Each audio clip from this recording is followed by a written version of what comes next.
How's it going, Monsignor? It's going well. It's going well. We're in the final days of preparation for Christmas. The mangers are all set out, and as you can tell, now comes the major theological question. Do you place the infant in before midnight mass or after midnight mass? Right, and I always do it at midnight because I don't get to go to midnight mass. But as we said a couple of weeks ago, I was going to put him in after the blessing of the Bambinos, but then I forgot to bring him. You forgot to bring your bambina? Yeah, I was so focused on work, I forgot my personal life. It happens. Yes. But what about you? When do you put yours in? I usually put it in after the Vigil Mass. We don't put the Bambino in before Midnight Mass because part of our Midnight Mass begins with the procession of the infant through the church as the assembly holding candles sings Silent Night. Oh, and beautiful. so, and then we bless the manger, and then we begin with O Come All Ye Faithful. Nice. Actually, I have been to one midnight mass here, and it was lovely. It is a beautiful celebration. And now Bishop O'Connell is going to be Bishop celebrating O'Connell it. will be with us, and That'll we're be very nice. excited about that. And so the Mass is for Christmas, just as a reminder. There's 4 o'clock in the church, 4:15 in the in Dentisi Hall, 6:30 in the church, midnight.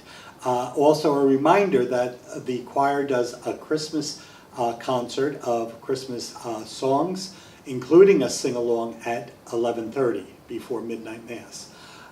And then Christmas morning, we have 10 and 11:30 in the church. So And Christmas Eve morning, there is no yeah, morning because of all the mass. masses on Christmas Eve, there will be no morning mass Christmas morning.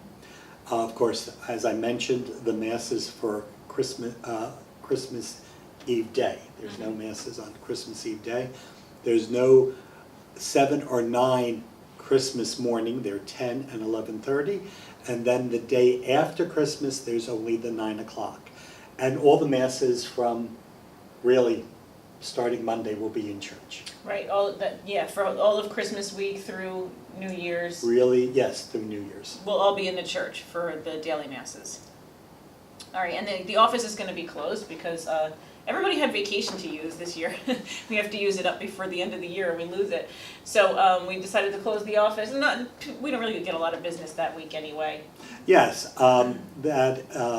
what happened is that by diocesan regulations, we're closed Monday, Tuesday, and Wednesday of next week. So everyone took Thursday and Friday, and then the following Monday. So it'll be a nice break for the staff. And for you guys from us?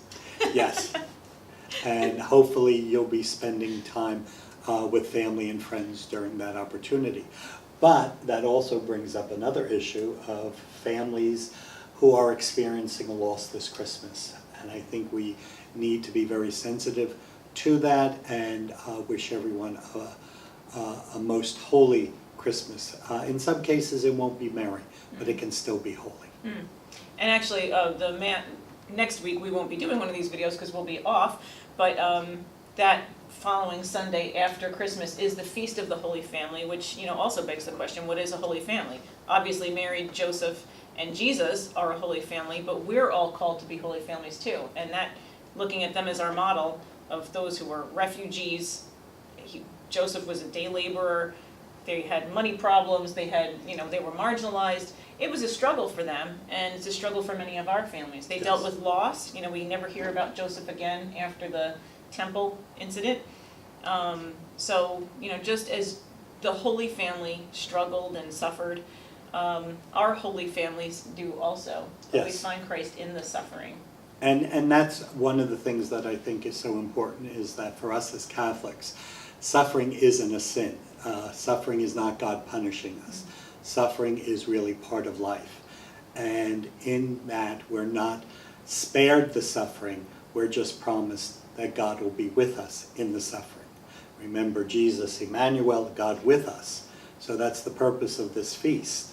With all the customs, with all the traditions, with all the trappings, the focus of this feast is God is with us in both the joys of life, but also in the suffering of life. So growing up, how was your family holy? How did you see your holiness in your little we call our families little churches too. Domestic so church, yeah, domestic the domestic churches. church. But how was your family holy? I think it was in a sense of unconditional love. Mm-hmm.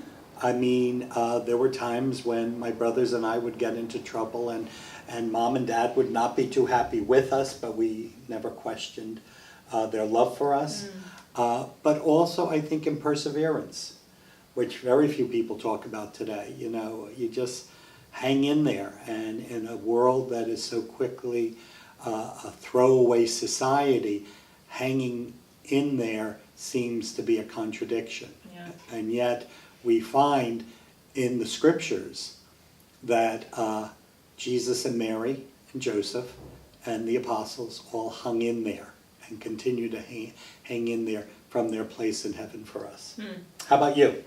Oh, well, you know, there were 5 kids in my family, so it was pretty holy. It was a very Yeah, we heard. active, active family. We heard.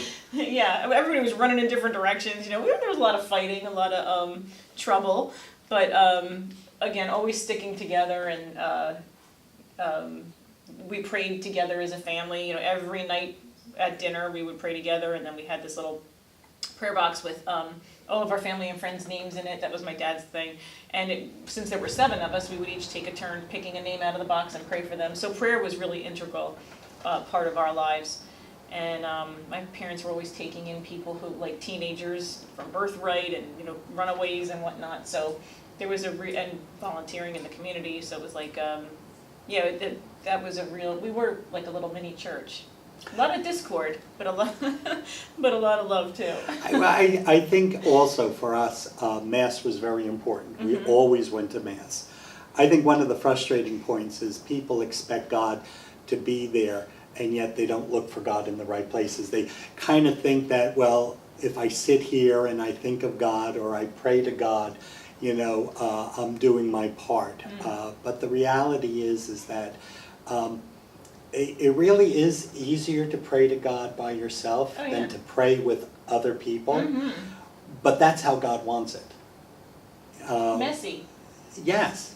You know, everybody thinks that a holy life is a very plain, peaceful life. No. Holiness is a mess. And although we've cleaned it up at Christmas by making the Blessed Mother look so pretty and Joseph looking so strong and the manger looking so clean. I mean, think about it. It was a manger where the cows and the donkeys ate out of. That's where they put the bread of life, Jesus, in. I mean, holiness is not simple. Holiness is not clean. Holiness is messy. And that's where God will be. In the mess and in the muck. And in the joy and in the successes and in the moments when we realize that God is with us. I think that's it. So look for your the schedules. If you don't remember what Monsignor just said and you don't want to rewind this, you don't have to rewind. You can just go to the beginning and click play. I love this. The schedules are also on the website and on our phone system. You just realized you gave away your age. Yeah, on that I'm 44. I am elderly. Okay, yes. Rewind. Behind rewind. Yeah, I still delete. And we videotape this. Yes. We have to tape. But have a blessed Christmas and a most happy New Year. God bless.